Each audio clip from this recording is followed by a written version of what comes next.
Happy birthday, Mami. Siyempre, kasama ako sa mga taong gustong bumati sa'yo. Sorry kasi hindi ako makadalaw sa iyong kaarawan.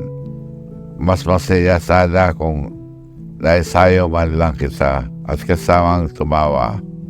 Huwag kang mag-alala sa akin. Hangad ko ang iyong lubos na kaligayahan.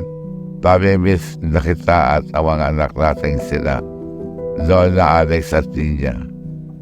Salamat sa patuloy mong pag-aalaga at pagmamahal sa kanila.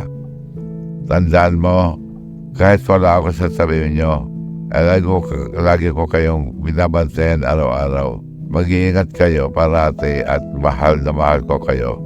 Happy birthday!